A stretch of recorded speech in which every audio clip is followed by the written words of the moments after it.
maxamed cabdulaahi farmaajo iyo ninka la yidhaahdaa siciid cabdulaahi deni waxay kala yihiin habeen iyo maalin marka waxaan codkayga siin lahaa dee nasiib wanaag kama mid ahi maanta laakiin waxaan codkayga siin lahaa oo weliba boqolkiiba boqol aan siin lahaa maxamed cabdulaahi farmaajo sababto waxaa weeye habeen iyo maalin bay kala yihiin ninka la yidhaahdo siciidna anigu waaba ka walwalsanahayba oo kollay ma aaminsanin inuu wax ka soo helayo meesha la yidhahdo muqdisho inuu wax ka soo helayo ma aaminsanin laakiin wadnaha farta waxaan kaga hayaa inuu puntland ku soo noqdo isaga oo maaragtay ku soo hungoobay xagga marka waa maxay sababta aad dani aad ugu diiday codkaaga inaad siisid haddii walaal sadar muuqna waa su'aal madoone waxa weeye waxaad u jeeday qaabku ila dhaqmayay baarlamaankii Puntland waxaad u jeeday qaabku ila dhaqmayay maxaan ku sheegay isimadii dhaqanka waxaad ula jeeday qaabku ila dhaqmayay magaalo xeebeedkii Boosaaso ganacsiga waliga dhibaato aan ka dhicin waxaad u jeeday qaabku ila dhaqmayay gudoonkii baarlamaanka ka horreeyay waxaasoo dhan baad u jeeday marka ummadda Soomaaliyeed maanta waxay ka dirigsantahay Siciid Cabdulaahi Deni iyo xukunkiisa tijaabana waxa ugu filan intii yareedo Puntland ninka la yiraahdo Deni waxaan isu sharaxayaa Soomaali weyn iyo kursi weyn nin qaban karo lagu aamini karo maaha waxa la yiraahdaa habar baa waxay xaba qaadi weyday qordasay dhigto tir xaba kala doonaya Puntland buu ka adkaan waayay ma Soomaali weyn buu ka adkaanaya anagu halka waxaanu ka taageersanay farmaajo madaxweynaha ka taageersanay isagaana xilka ku soo noqonaya haystaalinde إذا نحن كودر سلمى والسلام عليكم ورحمة الله وبركاته. مدعوينه يسوتها معن سيد عبد الله الديني يسوي اللي ودينا يهوي دي بلان ميلو كوارا من عنقرانين أي ما أنت يسوتها إنه مدعوينه دلك كنوا.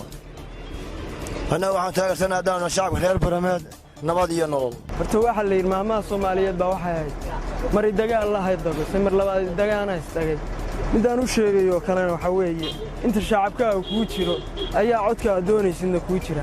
hadii aad maanta ka fikirto nin weyn baata inaan anagoo dhalinyaro wax ku sheegno waa wax laga fiican yahay yaa nin ka weyn waxa la yiri ilgurxeed ka weyn waa laga fiican yahay habka u dhaqmaysid wadankaaga colaada inaad doorasho gashidna waa wax laga fiican yahay wax kale ka oran maayo anigu Allah ku soo hanuuniyaan kulay waxaan siin lahaa ma simeena Cabdulaahi Farmaajo Maxamed Cabdulaahi doortay oo aad ku siin lahaa cod waxaan ku doortay waa daacad daalinku la dagaalama musuqmaasuqu la dagaalama muslimiinta xiran buu gargaaraa agoomuhu wax siiya nin daacad oo Soomaaliya kor geyn kara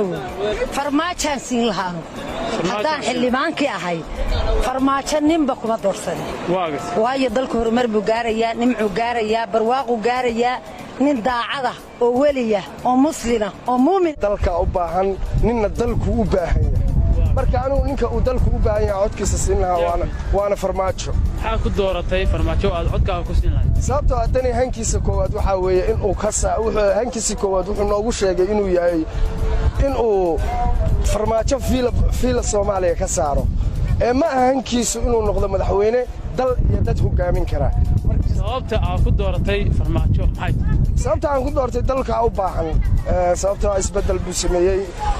Soomaaliya meesha ay taagneed iyo meesha uu hadda u marsiinayo waxa la isbarbar dhigi kara ma intaas sanana waanu soo taagneen dalka hadda Soomaaliduna hore waxay ugu mahmaaday nin walba hankiisu intuu leeyahay haybadiisu leegtaa waxaan siin lahaa labadooda ninka la yiraahdo xabiibul malaayiin maxamed cabdulaahi farmaajo ayaan siin lahaa deni ma siiyeen waana sababeynaya labadooda waxaan nina ku siiyey waa sababeynaya waxaan ku doortay nina ku siiyey nina ugu diiday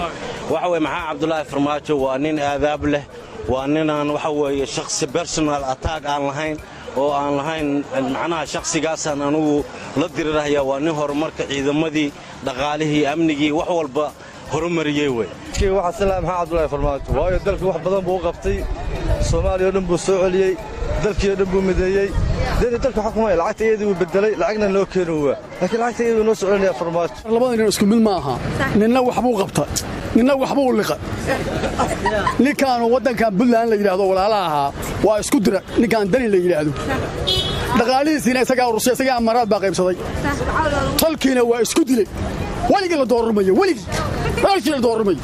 qodobka koowaad waxaan halkan ka cadaynayaa oo leeyahay anigu dad way u sheegayaan adduunka ama ninka maqlaya ama ummadda Soomaaliyeed horta ninka Deni la yiraahdo waa waxa weeye xidiga saxalka la yiraahdo oo hartiga dul fadhiya waa qodob xidigu hadduu dul fadhiisto beesiga uu dul fadhiistaa waa dhammaadaa saxal baa leedaa waa saxalka dul fadhiya maamulka Puntland siiba waa baabiyaha iyo kala durkiyaha hartiga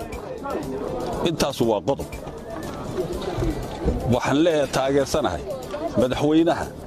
qaranka farmaajo ha guulaysto